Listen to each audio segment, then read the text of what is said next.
asalaamaaleykum mbokku déglukatu Rewmi FM dal leen ak jàmm seen émission sans filtre di jotaay ndaw ñi fii ci Rewmi FM lay amee mercredi bu jotee 15h jàpp 16h fii ci Rewmi FM comme ni ñu koy defee saa su nekk weer wu jot rek ñaari émission yi dañ koy jagleel suñuy partenaire Afrimac di projet d'échange d'entreprise de technologie d'entrepreneur ak et d'innovateur ci ay domaines yi nga xam ne am nañ impact économique diggante îles Canaries ak l'Afrique de l'Ouest financé à hauteur de 85% par le FADER au titre du programme opérationnel de coopération territoriale ñu gën ko xam ci Interreg ñoom seen but c'est de promouvoir l'entrepreneuriat des entreprises, le leadership mais également l'autonomisation des femmes, réalise des séries d'actions promotionnelles visant à sensibiliser, motiver, former et renforcer la participation des femmes sénégalaises aux initiatives économiques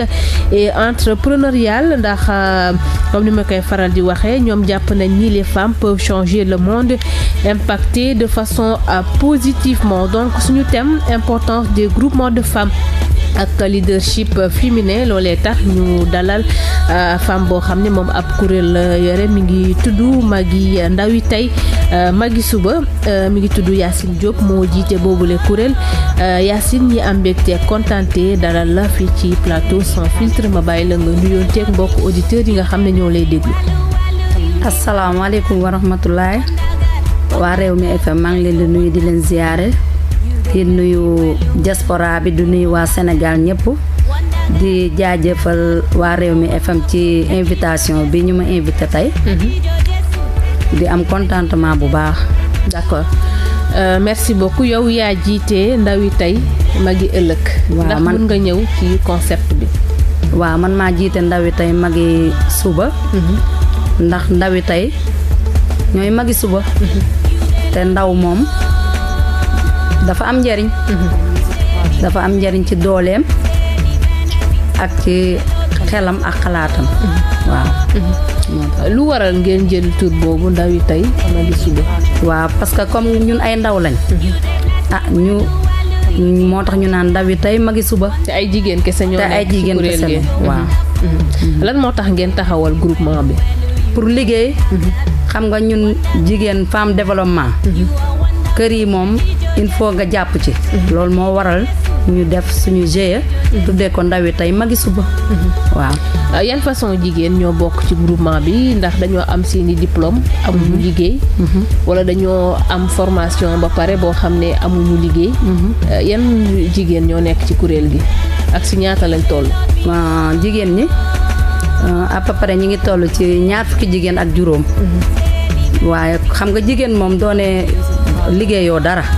ñii ñi ngi ci njaay mi ñii ñi ngi ci couture bi ñii ñi ngi ci lett yi am na ci tamit ay ndaw yuy jàng tamit. waaw. ñëpp ci Ndawi Tey Maggy ëllëg. ñëpp ci lañ bokk. tollu ngeen ci 25. waaw est-ce que da ngeen di former jigéen ñi wala yéen doo leen former. waaw loolu la ñu bëgg. dañu bëgg dem bay former. loolu la ñu bëgg parce que ni ñuy góorgóorloo nii jël suñuy GIE ñu tuddee ko Ndawi Tey Maggy suba ci loolu lañu viser. waaw. mais est-ce que mës ngeen génne bénéficier ay financement yu jógee un peu partout ndax état bi mës na leen jàppale wala yenn ONG yi mës nañ dugal seen loxo ci seen kuréel bi. déedéet ñun amaguñu ko. est-ce que yéen a ngi def ay jéego pour ngeen am ko. waaw ndaxte comme nii ma def nii tey ba ñëw fii. ci lañ nekk dañoo bëgg ku ñu jàppale. waaw. dañoo bëgg ku ñu jàppale. groupement bi ci yan liggéey ngeen di faral di yëngu. waaw ñun ñu ngi defar jus. koko junjeer yi ñu ngi defar tamit ay yaourt ak savon. waaw ak teinture tamit. waaw ndax man mi seen présidente. yooyu yëpp dama na ko def. d'accord waaw. mais xam nga pour def yooyu yëpp il faut que nga jaar ci formation mënoo ñëw. tëb rek nga ne damaa ñëw bëgg bokk ci ñuy defar transformation produit. wala damaa bëgg ñëw defar savon. da nga leen di njëkk a former. waaw laata ñuy defar. waaw. waaw noonu lay demee. waaw te soo leen paree après naka lay demee. suñu paree dañuy def suñuy emballage. dem jaay noonu la ñuy def. léegi xaalis bi ñu xool nu ñuy def am lu ñuy teg di denc noonu la ñuy def bu ñu kiyaatee ñu jëlaat di liggéeyaat waaw bénéfice bi ngeen jël tege da ko waaw bëri na ci surtout ñuy wax jigéen ñi dañoo mën yàq jigéen mën na liggéey mais lu mu liggéey mu yàq est-ce que yow nangu nga d'accord nga ci boobu idée waaw xam nga buñ nee jigéen ñi du ñëpp ndax yaakaar naa ne buñ nee ndaw yi tey magi suba yow liggéeya la tax a jóg ay ndaw yuy liggéey pour suba ñooñu duñu yàq ñooñu yaakaar naa ne ñoom lii seen vision mooy gis ñu leen gën a jàppale ci liggéey bi ñu gën cee avancer mais duñu yàq waaw mais bëri na si peut-être yéen doo leen yàq mais bëri na si jigéen yoo xam ne tey mun nañ teggi benn nattu 1 million 2 millions au lieu ñu liggéeyee ko dañ koy jël ñu def ko ci xew yi waaw xew moom mënta ñàkk waaye nag danga cee def tuuti rek li ci des nga denc ko pour suba nga am loo liggéeyewaat d'accord waaw yan projet ngeen jot a réaliser waaw bëri na ñi ngi bëgg nañ def manal suñu bopp am suñuy këyit bay dem di dikk di jaay suñu produit à l'extérieur fu nekk waaw donc pour le moment seen produit fii kese ngeen koy jaay waaw fii rek la ñuy jaay Dakar kese la ñuy jaay demul sax ci région yi déedéet demagul ci région yi waaw mais li ngeen di produire chaque jour da ngeen di produire par jour wala lu mën naa ne xam nga rek Dakar moom yaa ma gën a xam boo amul ay moyen moom nu nekk di nga ko def ba mën a am njarte gi moo dul demee noonu waaw te loolu la ñu soxla yéenee dem di jaay wala da ngeen di placer ci boutique yi de ñun ñooy dem di jaay rek bu ñu produire ba pare ku nekk yóbbu dem jaayal sa bopp waaw d'accord waaw am na solo donc tey yéen li ngeen gën a soxla moo di wax nga ko sànq ñu ku leen jàppale ba ngeen mën a dem ñu génn tuuti fànn boobu wax parce que période politique lañ nekk gis nañ jigéen ñi ak ndaw ñi surtout nu ñu duggee ci politique bi ndax jàpp nga ni jigéen ñi ngi engagé wu ci biir politique bi waaw jigéen ñi ñu ngi ciy engagé wu parce que jigéen moom xam nga yaa ma gën a xam jigéen moom fu nekk ma nga fa te politique moo ñëpp a koy def mën naa ne politique moom bari na ñu koy def waaw surtout côté maire ñu bari nee nañ jigéen ñi ñoo gënoon tey jigéen bu nekk maire moo gën a mën a gérer surtout góor boo xam ne moom lañ jël ñu teg ko maire parce que nee nañ boo xoolee jigéen nu muy gérer këram kooku soo ko dénkee mairie ñu bëri jàpp nañ ni foofu mooy gën a dem te pourtant bëriwul fii Sénégal mairie yoo xam ne ay jigéen ñoo ko jiite jigéen moom ay jàmbaar lañ macha allah ñun moom kenn demul ñu des te duñ ko nangu parce que ñu lépp ña nga ca liggéeyu kër ga ña ngay ca di dawal suñu bopp kon yaakaar naa ne ñun war nañu mën a yore sax war nañu mën a nekk sax présidente waaw est-ce que yéen am ngeen ay ambition politique xalaatoo leen peut-être je sais pas dugg ci politique bi waaw politique moom nee naa la nii war yow ku jekk nga ci mairie waaw yàlla de moom waxul kenn dara waaw yàlla moom waxul kenn dara waaw d'accord am na solo di fàttali rek mbokk yi nga xam ne yéen ñu jël en cours ñu ngi waxtaane rek solos groupement de femmes yi ak leadership féminin ndax na bëri na femmes yi nga xam ne dañuy lëkkaloo di def ay groupement di def liggéey bu mucc ayib tey nag émission bi dañ ci ànd ay partenaires yu ci mel ni waa Afrimac ci noonee may remercier Sergio Yoré di président Cabildo de Fuerteventura di remercier itam Doña Lola Garcia Martinez moom mooy première vice-présidente bu Cabildo de Fuerteventura di remercier itam Carlos Gutiérrez Robiana mooy directeur Afrimac 2 Momar Dian Diop moo di président association des Sénégalais de Fuerteventura ak personnel bu Cabildo de Fuerteventura ci biir émission bi fii ak quelques minutes di ngeen déglu Moustapha Sy moom coach la en entrepreneuriat ak développement personnel moom dina ñëw joxe ay recommandations ak i conseils pour képp ki nga xam ne jigéen nga am nga idée de projet war nga bëgg nga demal sa bopp ak solos groupement de famille moom loolu yëpp dina si daal di ñëw ñu woyal rek ak Yacine Diawo di présidente jiite ndawi tey magi ëllëg tey ñu bëri nee nañ jigéen ñi duñu jàppalante da ngay gis jigéen boo xam ne yàlla dénk na ko ay moyens à côté am na koo xam ne soxla na financement mais du ko jàppale lu tax ñaañante boobu diggante entre jigéen ñi. waaw man. ak lu tax jigéen ñi nga jàpp ni ñoom duñu jàppale seen moroomu jigéen. man soxna Faye loolu dama ko dàq. ndax man ñun moom man dama naan man damay jàppale doomu aadama njaay. ndax nit yaakaar naa ne loo ko tanee. war nga ko ci dimbale. ndax yow mënoo ne yow rek yaay man. yow rek yaay xam kenn du xam. loolu du jëmale réew kanam. loolu day delloo ginnaaw réew. waaw. ñooñu nga xam ne ñoom loolu la ñuy def ci yooyu la ñuy dox yow loo leen di wax.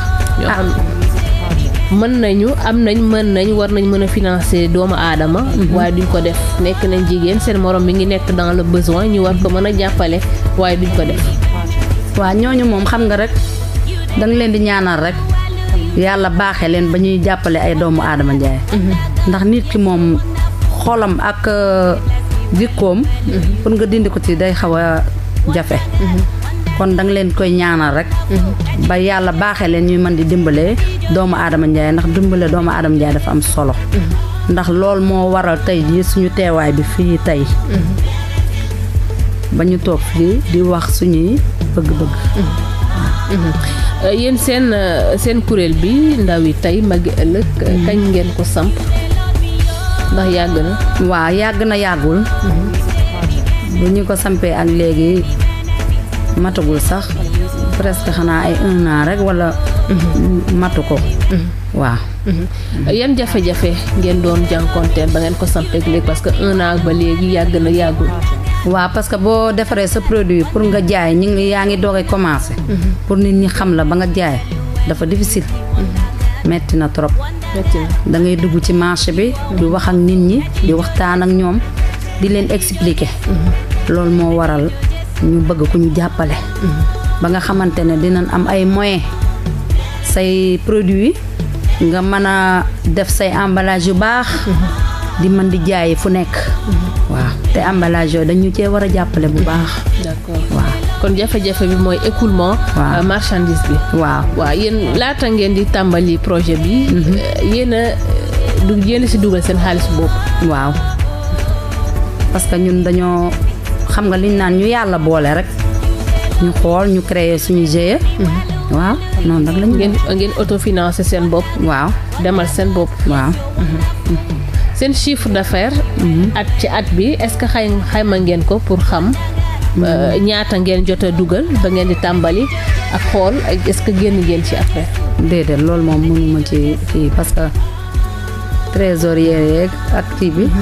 secrétaire bi ñoom ñoo ci kii. ñoom ñoo ci war a àddu. waaw d'accord ma laaj la beneen laaj rek boo xam ne daa xaw a génn tuuti ci kii bi tey gis nañ ñu dellusiwaat tuuti rek ci politique bi.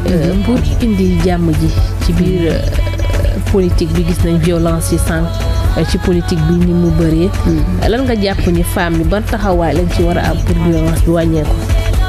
waaw xam nga Sénégal moom dañoo bëgg ay affaire yaa fii laa kii ak fii laa fële. mais dañoo war a indi jàmm dafa am solo. ku ci nekk yow gis nga ki la doy. kooku ngay àndal. ki ko doy lay àndal. loolu yaakaar naa ne warul am pëccëxoo ak xuloo xeex. jigéen ñi ban taxawaay lañ ci war a am. waa jigéen ñi ñoom man moom côté bi ma nekk moom. ñun jàmm rek ci lañ nekk. waaw mais yéen parfois est-ce que benn politique du ñëw jox leen xaalis ne leen ñëw leen ngeen solu ngeen ñëw bokk ci politique bi ngeen ñëw bëri na si ni politique nga xam ne kuréel femmes yi genre yi la ñu soxla. mais ñun xam nañ suñu bëgg-bëgg. xam nañ ki nga xamante ne. su yoree mairie bi. dina am na expérience yore mairie bi te da doon def avant muy laaj mairie ñun dañuy xool kooku ñu ànd ak moom waaye duñ nekk di dem di xool loo xam dañuy delloo ginnaaw bu ñu avancé loo rek la ñuy def waaw d'accord maa ngi ko doon wax sànq rek yéen kon jamono ji seen kuréel bi yéen lan moo leen empêché pour ngeen dem pour mu dox comme ni mu war a doxee lan nga jàpp ni tey soo leen ko amoon seen kuréel bi dina dox comme ni mu war a doxee ñun li ñu manqué bari na parce que bëgg nañ bërëb boo xamante ne nii dañ fay daje di fa liggéey suñuy produit amoo leen ko amuñu ko dañu kon foo leen di daje pour di liggéey dañuy xool benn kii rek benn kër rek ñu fay daje di liggéey ku si disponible entre yéen waa kay léegi nag loolu soxla nañ ko ñu may ñu foo xamante ne nii dañ fay daje di liggéey ak problème mu financement bi loolu yëpp ñun daal dañu bëgg ku ñu jàppale d'accord waaw ñu liggéey ak suñu bopp waaw ngeen demal seen bopp ñu demal mais est-ce que yéen a ngi teg ay jéego pour dem parce que boo leen toogee rek di xaar financement du ñëw de mais est-ce que yéen a ngi teg ay jéego yoo xam ne dina tax financement yi ñëw déedéet duñu toog rek di xaar parce que en tant que man mi di présidente damay jóg di dugg ci ñoom di wax ak ñoom ñuy liggéey dañuy di liggéey waaw d'accord mën nga ñëw ci produit yi nga xam ne moom ngeen di liggéey produit yi waaw dañuy defar jus defar savon jus lan ngeen di faral dañuy defar jus bisaab buy di tax junjeer dañ koy defar ak màdd jus màdd dañ koy defar jus bisaab dañuy defar bisaab bu weex bi ak bisaab bu xonk bi dañ koy defar ak céréale locale da ngeen koy transformer waaw ok ak yaawur bi dañ koy defar ak koko junjeer yaawur ban façon yaawur la yaawur kii la ñuy defar yaawur naturel la ñuy defar ñun waaw dañuy yaawur naturel la ñuy defar c'est super te loolu yëpp est-ce que doo leen cibler les grands événements comme gis nañ xew yi macha allah ni bu bëree yéen a ngi ciblé événement yu mag yooyu di leen proposer waaw seen produit yi parce que bëri na jus yi nga lim nga xam ne leen koy defar est-ce que yéen a ngi ciblé événement yu mag yi est-ce que yéen a ngi ciblé aussi les grandes surfaces parce que ñu bëri léegi dañuy consommer suñu jus locaux yi waaw loolu yëpp ñu ngi ci ndaxte ñu bëri xam nañ ñu ndax dañ leen di jaay surtout ci yaawur bi ñu bëri xam nañu ci ak koko junjeer bi d'accord waaw parce que tey boo defee produit xam nga pour mu gën a am visibilité boo ciblé supermarché yi comme ay Auchan yeneen ak yeneen yi nga xam ne am nañ fii ci Sénégal bu ñuy sénégalais bu ñuy dem di ko fa gis tout le temps bu ñuy dem mën na la may publicité mën na la may visibilité moo gën porte à porte wala ngeen dem ci marché yi parce que tey bu dee marché HLM nga dem nga jaay ko foofu ñi dëkk HLM rek ñoo koy jënd bu doon Colobane nga dem ñi dëkk foofu rek ñoo koy jënd mais tey boo leen ciblé woon les grandes surfaces peut-être mën na am ngeen gën a am chance ñeneen ñi xam seen produit njarte bi gën a kii njarte bi gën a dox commande yi gën a bëri loolu aussi sax yéen a ngi koy bàyyi xel waaw loolu tamit ñu ngi koy bàyyi xel bu baax ndax ci loolu yëpp ñu ngi ci suñu vision la bokk waaw d'accord dañuy dem jéem a jël suñu expert Moustapha Sy coach en développement en entrepreneuriat coach itam en développement personnel bu dee ak technicien bi bu dee yembe ne rek ñu ñëw ci moom mu ñëw indi ci recommandation yi nga xam ne war na ko jox jigéen ñi ak ban jigéen ñi ban taxawaay la ñu war a am ci biir groupement yi daf si am solo ak nu ñuy def rek ba jigéen ñi ñeme li nga xam ne ñoo koy def entrepreneuriat parce que bëri na ci ñi nga xam ne dañuy bëgg mais duñu xam fu ñuy war a jaar duñu xam itam naka la ñuy def di nga am idée de projet mais doo xam fooy jaar pour mu mën a antu laata loolu am naa question bu ma la bëgg a laaj ñi nga xam ne aussi ñemewuñu jigéen bëri na jigéen yoo xam ne dañuy am idée mais duñu ñeme laata Moustapha di yem bu Léon bu dee Moustapha mi ngi en ligne nga jox ñu ko laata loolu ma laaj la boobu laaj est-ce que noo leen di def pour jigéen ñi seen gën a am développement personnel ñoom seen bopp est-ce que yéen a ngi tàggat loolu itam pour ñu gën a ñeme li nga xam ne ñoo koy def maanaam muy entrepreneuriat bi waaw yow mi nga xamante ne yow yaa nekk ci koñ bi da ngay jéem a sensibiliser sa moroomi jigéen yi rek di leen wax ñuy génn di dem def ay formation bañ a toog di tëdd di nelaw suñu añee ba pare wala ñu def seen liggéeyu kër ba pare ñu dem defi inscrit dem def ay formation waaw ñu bañ a toog dara di xaar ci góor yi parce que góor yi léegi joxeetuñu waaw mu mel ni rek Moustapha mi ngi en ligne.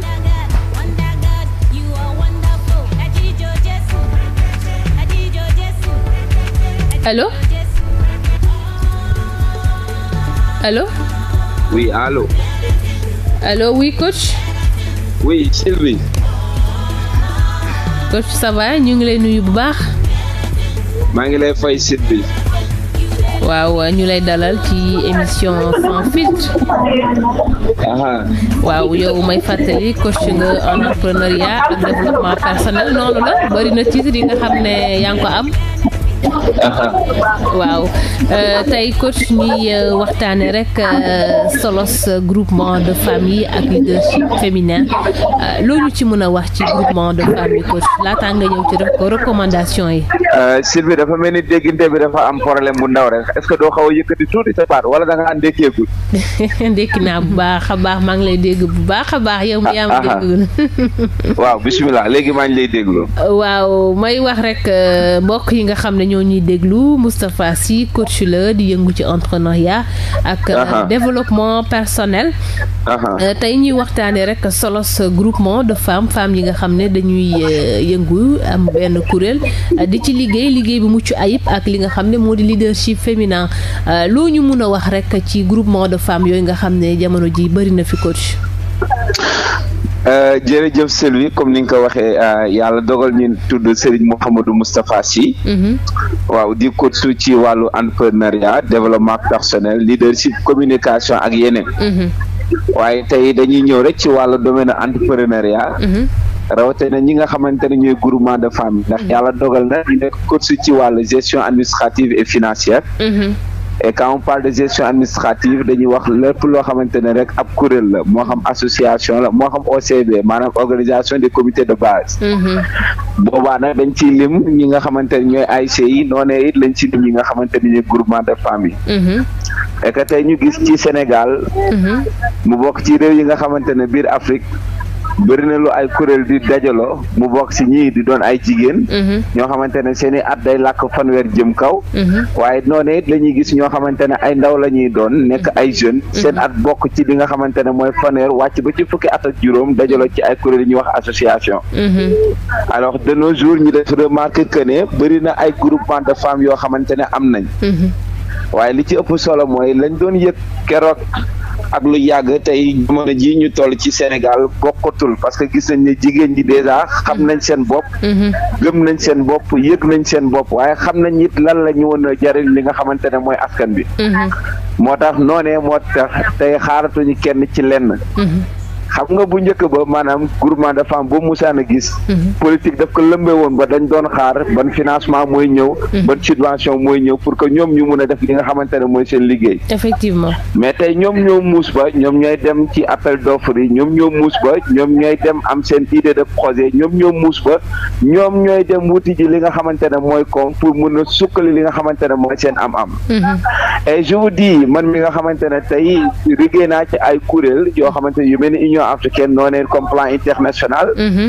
dañ doon dem di gis ay groupement de femmes yoo xamante ne ñoom sax ñooy autofinancer seen bopp c'est-à-dire ñoom ñooy jël seen financement bopp à travers seen i caisse yi ñu amoon seen i caisse d'épargne yooyee la ñuy jël tey moom la ñuy sukkalee seen i koom kon donc defe naa sir bi loolu rek doy na pour ñu mun a wax réew mi ni Sénégal jigéen ñi fi nekk jigéen ñu am pas-pas lañ jigéen ñu gëm seen bopp lañ jigéen ñuy daan seen doole lañ mais nag dafa am benn problème benn remarque boo xamante ne defe naa yow def nga ko man def naa ko sama yaay jooj mbaa keneen ak keneen ku toog mun na ko def ci réew mi mooy gis nañ ne jigéen ñi si bëri ñenn ñi bu ñu jugee ba commencé demal seen bopp day am ñu bëri ñu xamante ne bu ñu demee ba toll fenn fii dañuy suux suux mi nag soo ko gisee ci wàllu entrepreneuriat ñett moo koy mën a waral benn bi mooy boo deful étude terrain bi maanaam étude de la situation wala étude du milieu su boobaa boo xamul lan moo lay xaar lan nga war a def nan nga ko war a defee kan nga ci war a àndal su boobaa loolu rek mën na jur njeexintal boo xamante ne du bi la gënal. D'accord. maintenant ñaareel bi it mooy bu fekkee la ngay def xamoo ko la ngay def ràññeewoo ko wala la ngay def amoo ci gëstu bi war moo koy def à demi mesure nga koy defee te tout le monde sait que ne lépp looy defee à demi mesure jeexantal bi du doon li la du dem maintenant nag ñetteel bi ëpp solo mooy léeg-léeg dañuy def mais booy def di sóoraale maa ngay def di ragal mooy sa fit fa mu yem rek fala sa koom di yem xam nga entrepreneuriat risque la laaj ba pare damay dégg tubaab bi di wax ne qui ne risque rien n'a rien muy kàddu bu dëgg maanaam nit ki loo jéemul rek mënoo ko am léeg-léeg day laaj nga ne xaaral damay jëm mais nag ak ñuy jéemee waxuñu la booy jëm am alal ju bëri jóbbu ko bu marché bi daanoo sa alal yàqu maanaam bu marché bi daanoo rek sa alal yëpp dafay yàqu dëgg la et que tey boo dee seet jigéen ñi su bëri bu ñu toogee dañoo am lu ñuy wax idée de projet te loolu ëpp solo xam nga tey maanaam nit bi ñun en tant que coach en gestion de projet idée de projet c'est la base parce que nit bi boo ko joxoon alal ju bëri te amul projet mooy alal ji day naax saay du xam fan la koy def dëgg la am na ku denc tey xaalisam mais xamul lu mu koy def parce que amul idée de projet mais boo amee idée de projet bien avant yow ngay yóbbu ci li nga xamante ne moom mooy sa koom su boobaa bu alal ji ñëwee rek sa projet da nga koy mën a doxal léegi nag ci wàllu idée de projet yooyu Sénégal dafa doon dëkk boo xamante ne li yàlla xam doy na parce que léeg-léeg nga am idée de projet gis benn expert nga dem wax ak moom sa projet donte dina la ci conseiller mais comme si dafay sàcc li nga xamante ne moom sa projet bëri na fi muy indi nag suñu grande dame yu bëri boobu heure dañ koy delee sama groupement de famille su leen formé dama leen koy wax di boo amee idée de projet da nga koy bind même boo mënul bind boo jàngul am nga doom mbaa sët mbaa kenn koo wóolu koo xamante ne mënees naa bind nga woo ko mu bind ko waaye bu ko bindee ba noppi da nga koy dem yóbbu sécuriser ko mu leen la lii sa idée de projet la yow yaay borom bi yaa ko moom boo noppee foofu nag booy taxawal projet bi day doon projet boo xam même bailleur bi bu ñëwee day yomb mu teg la loxo parce que day xam ne c'est un projet déjà sécurisé mais un projet déjà étudié loolu mooy problème majeur bi nga xamante ne dañ koy nemmeeku ci suñu groupement de famille alors beneen bi it mooy boo dee seet ñoom projet yu bëri yi ñu am projet d'épargne kese la waaw kese mooy denc nga lii bu weer bi deewee wala buñ toogee ba tabaski ñëw na wala dara ñu toj kees bi ku ne li nga dugal la ñu si leb woon fay seeni léegi demal ñu am mais après au final aussi mooy xaalis rek nga def ci liquide c'est bien beau mais tey baax na des projets personnels c'est-à-dire ça c'est des projets communs mooy projet la boo xamante ni yéen ñëpp yéen a ko bokk yéen groupement bi ngeen dooleel la nga sa waroon am kon dina xaw néew mais imagine tey bu fekkee yaa jël sa koppar ci loolee ngay denc boo ci paree jël benn projet mooy lan soit nga ne xaar ma dugg ci wàllu jënd ak jaay wala xaar ma dugg ci wàllu transformation xaar ma dugg ci wàllu lenn ak lenn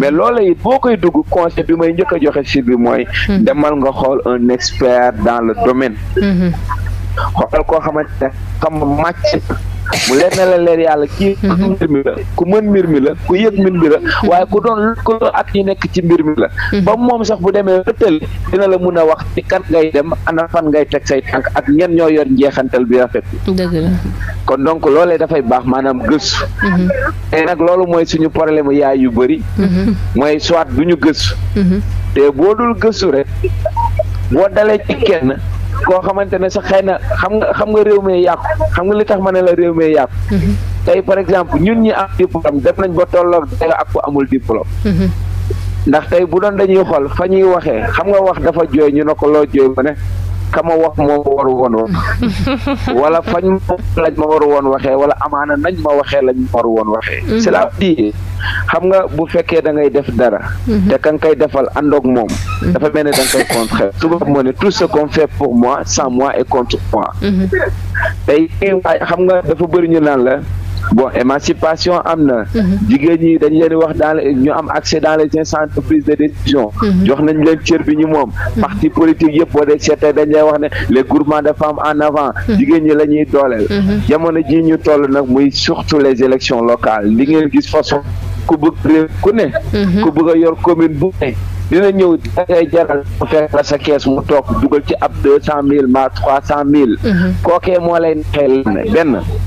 mooy épuiser sa idée de projet. te moom mooy toog la naa ko ñun de lii lay waaj lii lañ bëgg a def déjà am na idée de projet boo xamante ne partagé nga ko ak moom na ko xamoo ba xam day toog xamoo ba xam du toog. mais quoi qu'il advienne moomu bul fàtte ne dafa am mbootaay bu ko doon bu mu àndal kon ñooñu jël nañ sa idée de projet et pourtant tu l'as parlé juste par ndax lan da nga kaa jaay à travers benn 100,000 benn 200,000 bu ñu teg sa caisse. déjà ça c'est un problème parfois dama koy gis.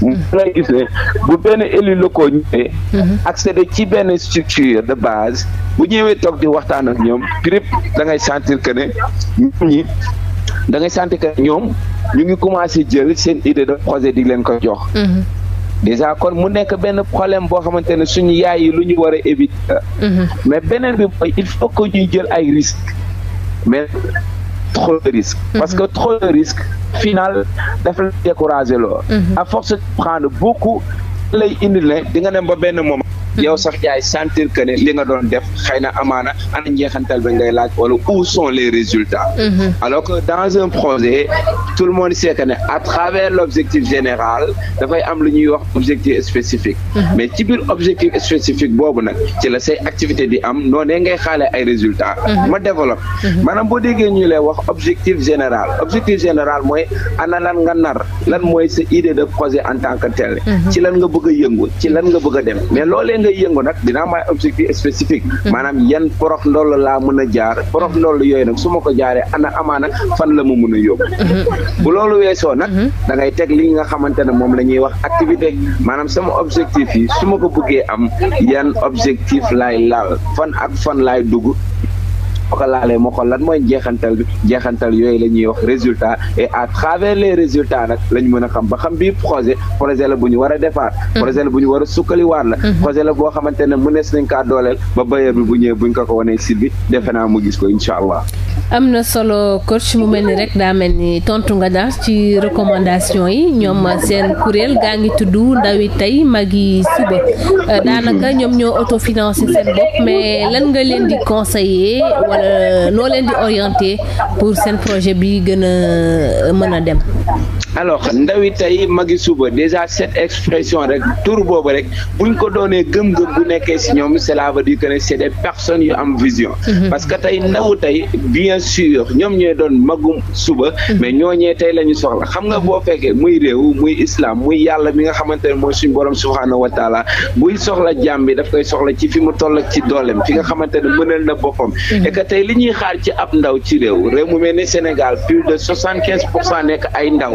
tey ndaw ñooñu lan la ñuy xaar ci ñoom mooy tey ñoom ñu doon ay activistes ñoom ñu doon des personnes yoo xamante ne visionnaires. des personnes yoo xamante ne tey ñoo ngi résoudre ay équations nekk solutionniste. mais xaaruñu ci kenn ci lenn ñoo ngi dooleel seen bopp parce que moi je le dis parfois. su ma fekkee ab structure ab kuréel boo xamante ne yaa ngi mënal sa bopp yaa ngi demal sa bopp te xaaroo leen Sylvie man miy wax j'ai moins de 35 ans xëy na tey bu ñuy xool lan lay tekki mooy pourtant tey samay yaay laay formé samay morom laay formé gëm-gëm la bu ma amal sama bopp la et que tey ñoom ñooñu gëm-gëm boobu la ñu am je le dis tey xëy na ndaw ñu bëri yeewu nañ lu tax ñu yeewu mooy bu njëkk ba homme politique yi ñoo ñu doon sonal et je le dis pourquoi ñu doon sonal mooy dañuy ñëw gëm loola loo xamante ne da lay tàyyalloo parce que tey bu fekkee ba ngay liggéey alal nga si jublu nit ne la kaay ma yombalal la ko kaay ma jox la ko te dig rek la yem maanaam ci dig la yem nekkul loo xamante ne daf la kaa jox nga téye ko daf la dig ne kaay ma yombalal rek yow homme politique bi tàyyalloo na la parce que la def na si dans ta mémoire def na ci sa bopp que ne yow kon da nga war a mun a toog mu yombalal la benn bi alors que tu dois être visionnaire bi mu nekk moom tey fi ñu ko teg fi ñu ko woo dayo boobu mu am yow dayo boobu la am je l'avais parlé il y a cela 3 mois ci benn émission bu ma amoon à Afrique du Sud ci benn télé bu ñëw Blindnen je disais que ne tey boo dee seet Afrique du Sud bokk na ci réew Afrique yi nga xamante ne ñoo gën a développé li ko waral du lenn lu dul parce que ñun ñi nekk tey au niveau de l'Union africaine on a fait la remarque mooy tey réew yu mel ni Nigéria réew yu mel ni Soudan réew yi nga xamante ne dafa mel ni Afrique du Sud yi mel ni Gambie bi tey nga jege ñu pourquoi seen i ndaw gën a sukkandiku ndaw yu mel comme par exemple tey li mel ni Sénégal parce que tey ñooñu dañoo nekk ñoo xamante ne mooy bailleurs yi sax la ñuy gën a liggéeyal que l'État en tant que tel. Et quand je parle bailleur je juste énumérer ñi nga xamante ne ñooy les ONG les organisations non gouvernementales yi nga xamante ne tey bu ñu ñëwee dañoo am ñaari identité yu ñëwee soit dañuy ñëw fekk la avec benn idée de projet bu cadré wu ñu opposé wu pas non ñu jël ko fexe def de telle sorte que idée de projet bi nga am bi nga xamante ne lu mat la lu baax la te ñoom yër nañ ko gis nañ ni lii nii bokk na ci seen i domaine d'intervention ñu ñëw ñu buute boobu projet mu jàll mais nag au contraire bu fekkee dañoo ñëw fekk la nga am idée de projet boo xamante ne baaxul li ñuy njëkk a def mooy dañuy dem ci li nga xamante ne mooy programme de renforcement bu ñuy am ak yow sukkali sa xel tàggat la ci wàllu développement tàggat la ci wàllu gestion de projet ba pare mais nag su boobaa dañuy ànd ak yow financer sa projet. C'est ça qui manque de nos jours.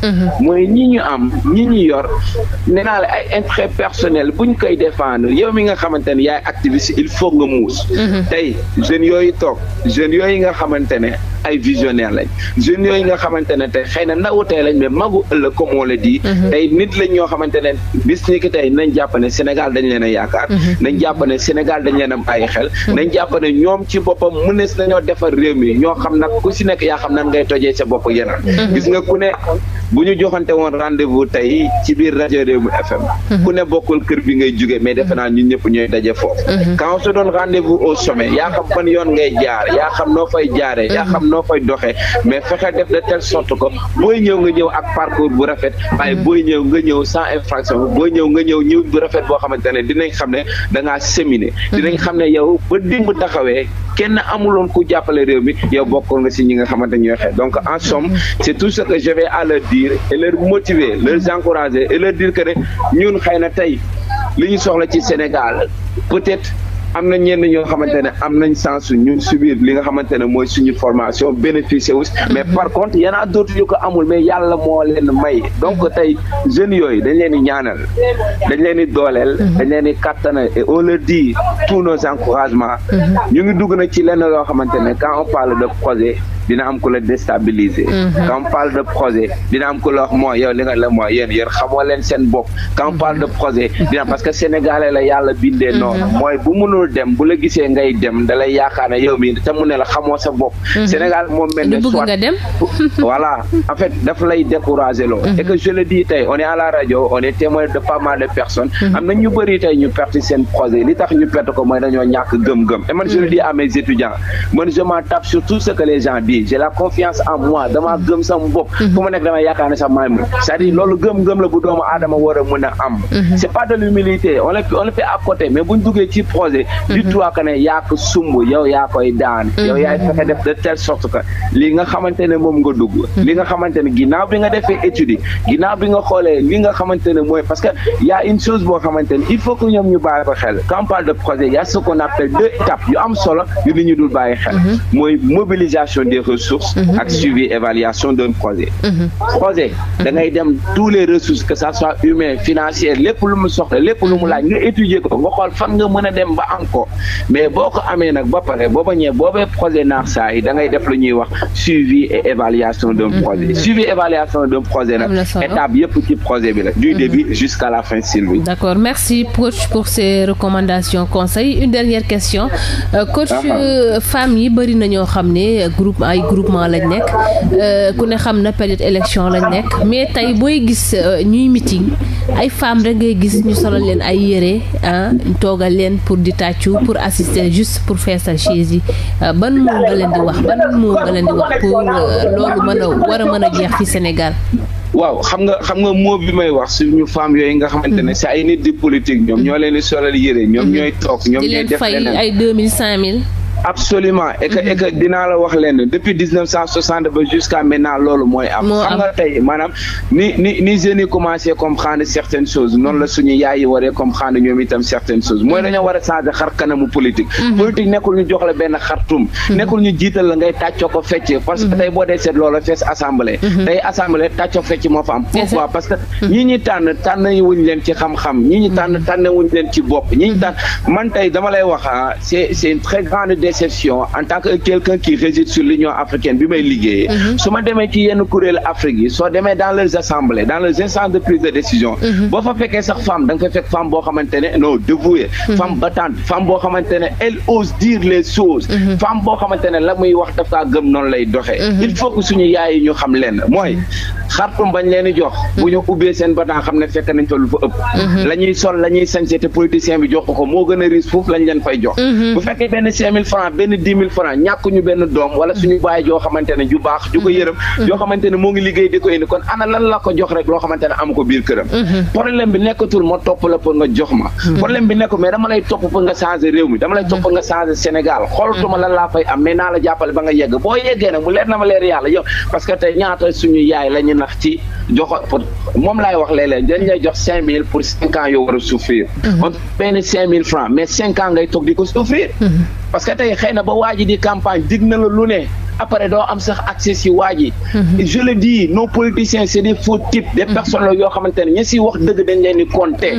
xam nga koo xamante ne nag tey la muy drainer ci biir programme am la muy bind ça reste juste de l'écriture c'est-à-dire c'est quelque chose noir sur blanc mais par rapport à la pratique et je le dis loolu mooy suñu problème donc suñu yaay yooyu il faut que ñoom itam ñu ubbi seen gët ñu yeewuwaat ñu ubbi seen gët ñu takkuwaat ñu ubbi seen gët mais ñu xam ñoom itam dañoo bokk ci biir réew mi te am ci benn pourcentage bu am solo bu am dayo boo xamante ne ñoom it dañ leen a yaakaar ñu pour ñu sukkali suñu réew yaakaar boobu nag mooy lan fa ñuy dem ñoo xam ko leen neex nañu ànd ko leen neex nañ topp ko leen neex mais nañ topp borom vision nag du ko koy yamale ci kàddu kase borom vision mooy koo xamante ne day xar tànk tuwam nga gis ko déjà mu liggéey balaa mu lay laaj la mu soxla parce que loolay suñu problème mooy ay diggaane rek bu ngeen ma joxee ma def kay def day def balaa muñ koy jox c'est-à-dire loolu dafa bokk ci jikko bi nga xamante ne nous en tant que psychologue on peut remarquer la personne bi nga xamante ne pare na pour liggéey mooy que xaarul woon kenn ci lenn commencé woon nekk ci ab dara boobu tey moo ko teg dara ji mu doon ba mu mun ko dooleel ngir mu mun a teg dara ëllëg